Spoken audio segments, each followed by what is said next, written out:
All right, people, I want to take you on a journey with me, and maybe you want to stick around and come on this journey, maybe you won't, but let's see what we can get through and see if we can make this educational.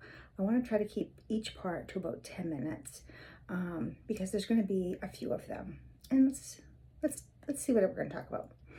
So I want to talk about what's been going on in my family's life that is really impacting what's happening with my child, and how difficult it is to find health care for my soon-to-be 13-year-old. And let's talk about the things that are, I guess, really important. So I have a 13-year-old that is very obese. And we are going to get slammed on here.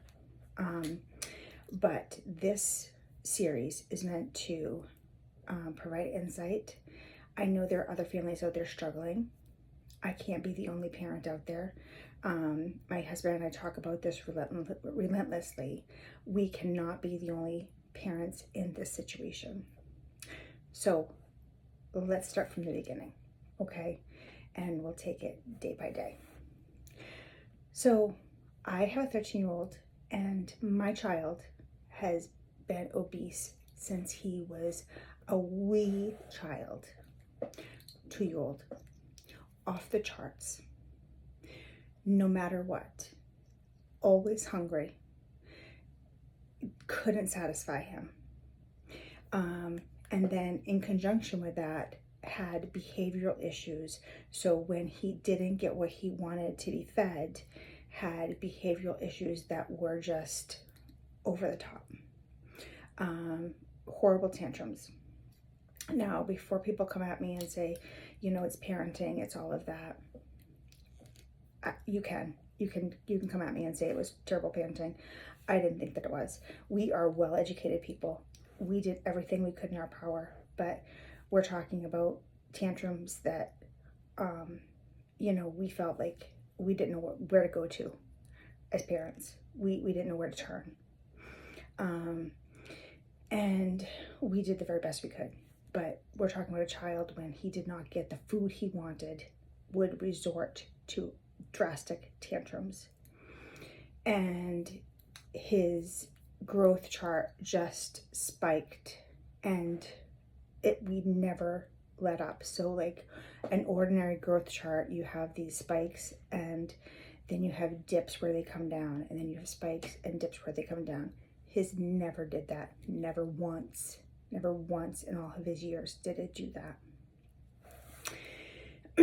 And so then we have a, prepubescent child, still child, with adult problems.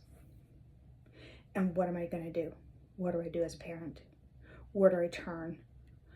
Who do I ask for help? Because myself, have dealt with being an obese woman my entire life.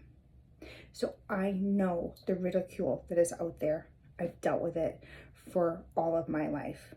I am 51. I've lived it. I felt it. I know what the doctors say. Exercise more, eat less. It's your fault. Okay, so I know what exists out there. I know what he's going through. Breaks my heart. I don't know what to do. I don't know how to help. Everyone, bring less food in the house. Bring, don't buy the stuff. Okay, I cannot buy it, but he's gonna find it somewhere, right?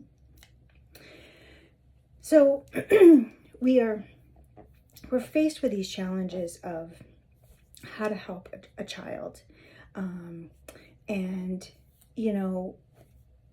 we're here with my 13-year-old, and and when we start to look at what he has and what we're dealing with, we realize that he has a genetic disorder. So we are now recognizing that obesity has genetic components. to obesity. Haha. Great. Now, I'm going to tell you right here, if you think that I'm not going to be sarcastic, you're wrong. If you think that I'm going to be 100%, right, you're wrong. I am a mom.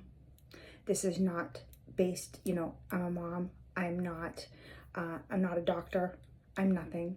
I'm just educating myself, but I'm here trying to just put out what I know for my son. So I'm not trying to educate the world here. I'm just saying, hey, you know what?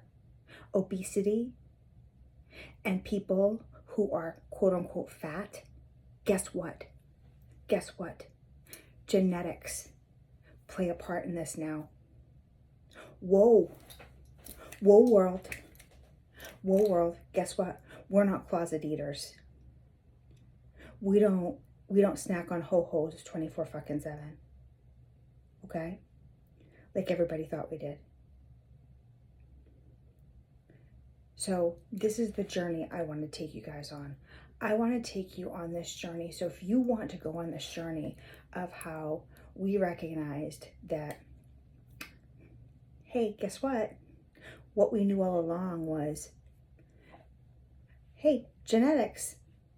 There's a huge part over here that everybody kept saying, oh, no, obesity is not genetic. Obesity is not genetic. Obesity is not genetic. It's just because you eat too much. It's just because you eat too much and you don't move enough. That's all it is.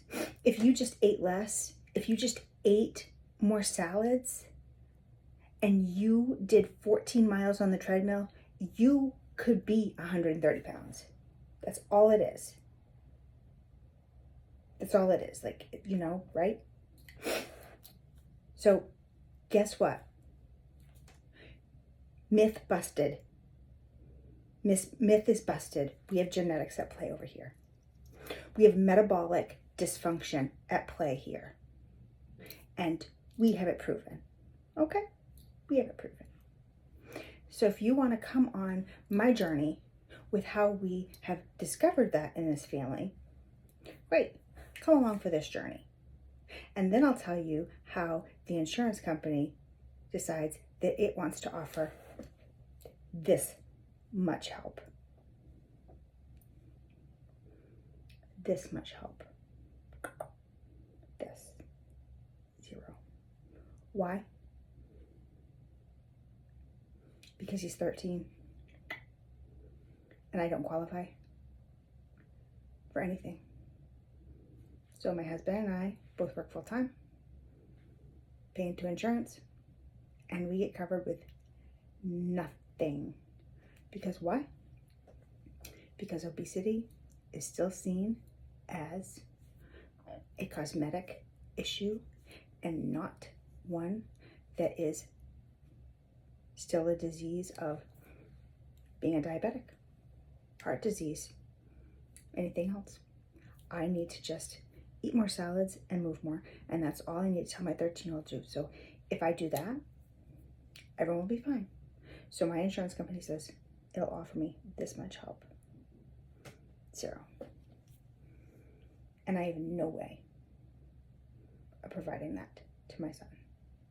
So every time I go to the pharmacy to pick up a prescription to help my child, I hand over hard-earned cash. Every single time. Because my insurance company says, nope, we're not going to help him. Nope, we're not going to cover that med. Why? Because he shouldn't need it. Nope, we're not going to cover that. Nope, we're not going to do that. Nope. So tell me why that's fair. Tell me why that's fair, because it's not.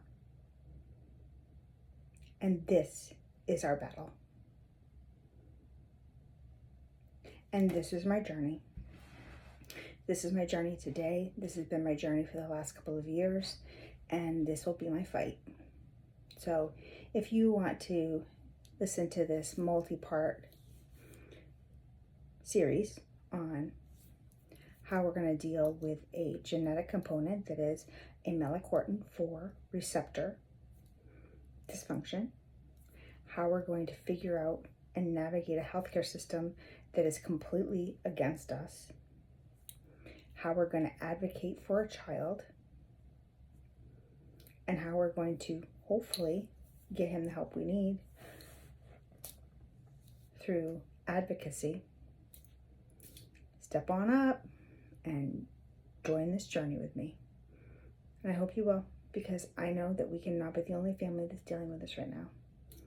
So anyway, peace out until we have the next time. And if you want to drop comments below and say, you know, that you're on the same boat, that you're dealing with it too, that, you know, and we can do it together.